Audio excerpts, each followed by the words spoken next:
I'm not here. We're escorting the negotiating team to the surface as soon as they come down from the bridge.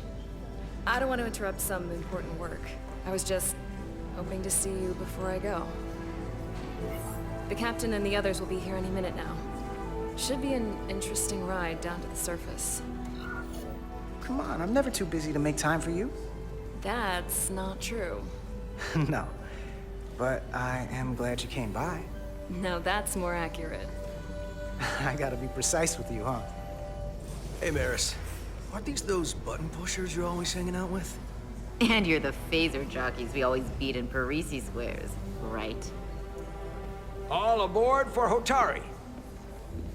That another one of the captain's railroad things? Gotta be. I just usually zone out by the time he gets to the whole, steam engines were the warp drives of their day part. Catch y'all later. You don't want to miss your train. I do have to go.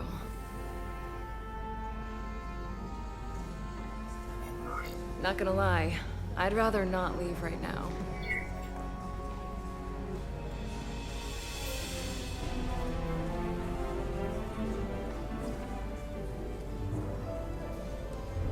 That was nice. Yeah, it was. Save some of that for when I get back. You've got a deal.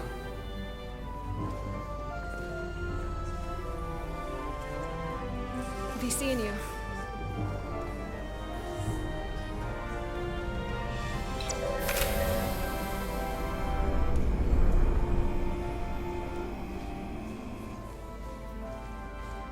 Etzelarda Diaz.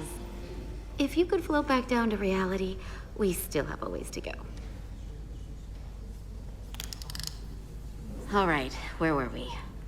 So, the warp coils in the navigation array are fine, but the nav computer doesn't seem to think so. I'm out of ideas short of field stripping the shuttle from bow to stern. You wanna take this out of the shuttle and throw it on the bench? Oh, real hands-on maintenance. I like it. Okay, the nav computer is patched into the ship. The ship's computer can double-check our work. If the shuttle's nav computer is putting out false data, we'll know it. Let's run through the shuttle's logs again. Running now.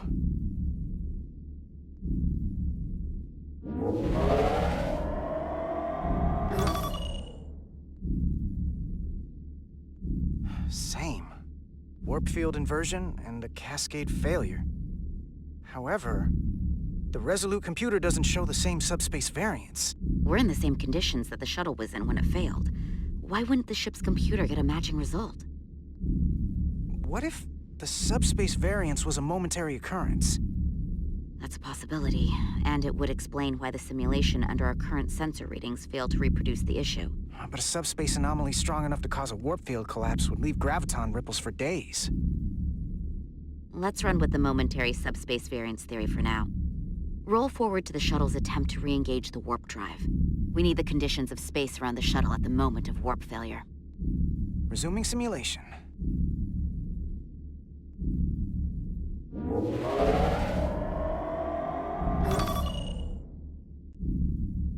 Error in warp field calculation. Cochrane formula variables are out of range. That right there. Take the shuttle sensor data from that moment.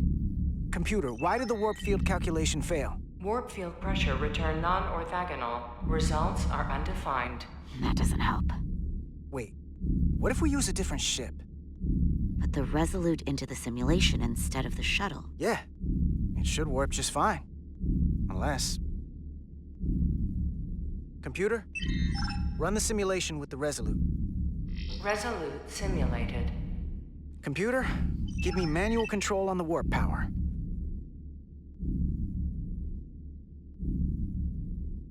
Static field intensity, warp 1.1.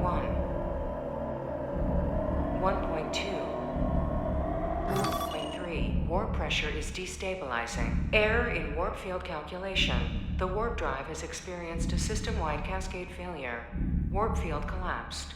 Subspace variance is out of tolerance. Cochrane formula results are undefined. Bingo. What-o? The same moment when the shuttle failed to warp, so did the ship. Whatever happened to the shuttle just happened to us. The Resolute will not sustain warp. We can't leave Hotari space.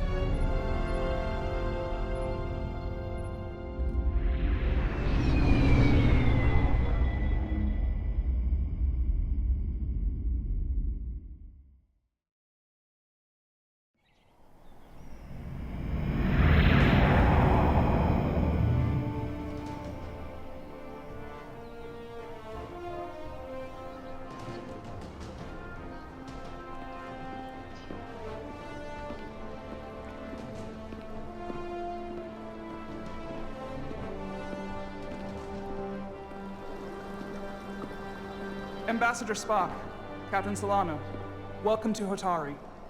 We are honored you've come. My name is Tylos Altaris, Minister of Diplomatic Affairs. The honor is ours, and this is Commander Jara Rydick, first officer aboard the USS Resolute. You'll find she has a keen mind, and unique insight into the dynamics between the Hotari and the Illydians. We are honored to be here as representatives of the Federation. I'm so glad. These must be the representatives of the mighty Federation. The reigning authority in the galaxy. Or so we've been led to believe. Whether that's true or not remains to be seen. But, either way, we're grateful you've made the time to come to our little corner of the universe. And you are? This is Galvin, and this is Sidron, the heroes of the revolt in the mines.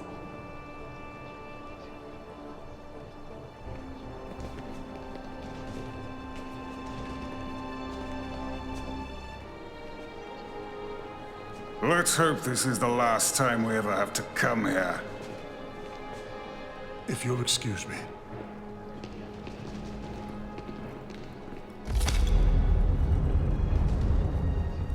I think we're about to begin. Did you hear the arrogance from that guy? I don't know what we're walking into here, but that guy was something. That may be true. But let's keep an open mind going into the negotiations. Hopefully he's just one voice amongst many. Then let's hope he's the outlier. The Hotari have invited us as their guests, so we must show them the proper respect.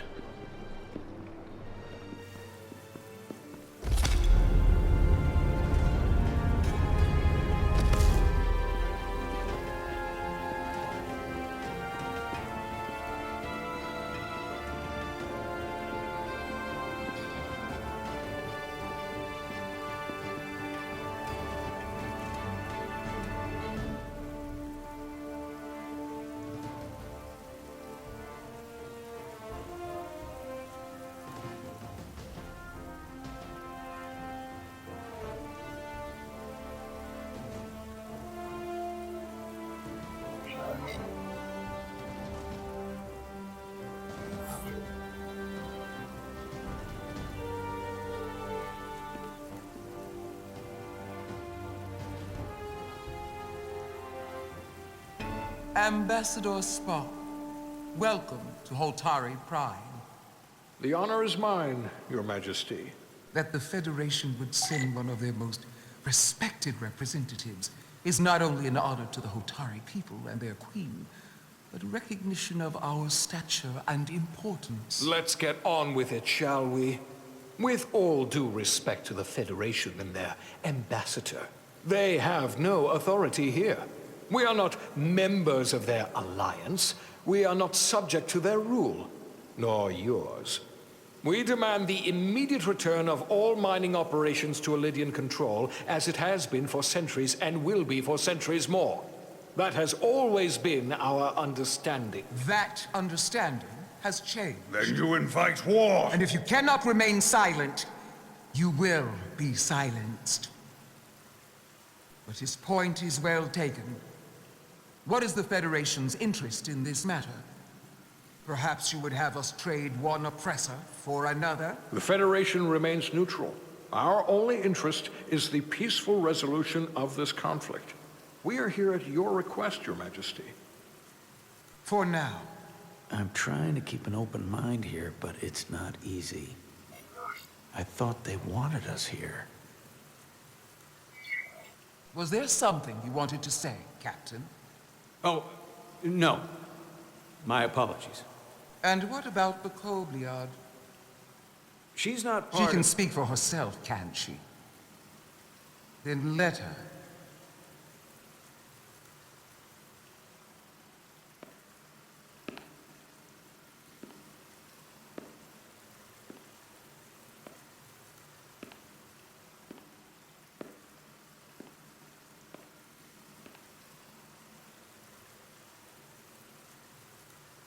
Now then, what is your name?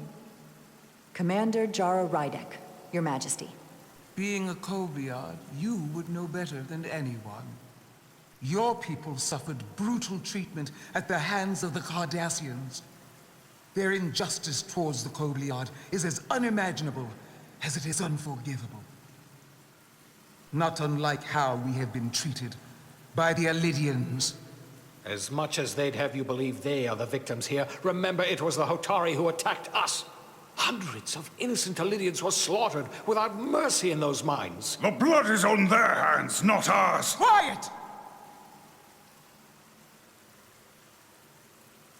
If after all the Kobliad suffered, you finally had the chance to right that wrong, to get out from under their control, would you take it? Or would you negotiate a peace?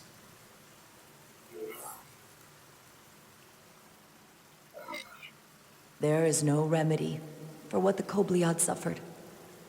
And I fear who we might have become in pursuit of it. There is no justice if the oppressed become the oppressor. So I would willingly accept a peaceful resolution if it were offered. That is the real opportunity. Perhaps, Commander Rydek. Perhaps. Unfortunately, that was not the case, was it? No, it was not. Peace is often elusive to those who need it most. The Federation is the most powerful, most advanced alliance in the galaxy. It's widely known we have an abundance of dilithium in our mines. And it's in your interest to secure a steady supply. Your Majesty, if I may. Ambassador Spock would have us believe you're here as a neutral party in the interest of peace. So why are you really here? I want the truth, not your Federation rhetoric. It's possible the Federation has an interest in both peace and securing a steady source of dilithium. One does not preclude or prevent the other. But that's just my personal opinion. Given the Federation has done business with the Alidians for decades, I would agree. It's entirely possible, if not highly likely. What they haven't said, but cannot deny, is a simple truth. The dilithium trade would not and will no longer exist without Alidian involvement. We created it for the benefit of everyone, especially the Hotari. We've given them warp technology. We've let them share in the profits. We've made their lives infinitely better than before dilithium was discovered. All of that goes away if the Federation turns a blind eye to their treachery. That is enough of your lies! The Hotari are quite capable of running the mines. We've done so for centuries. So tell me, who deserves control of the dilithium trade and the mines on Tau? Who should the Federation recognize? The Hotari or the Alidians? It can only be one or the other, not both.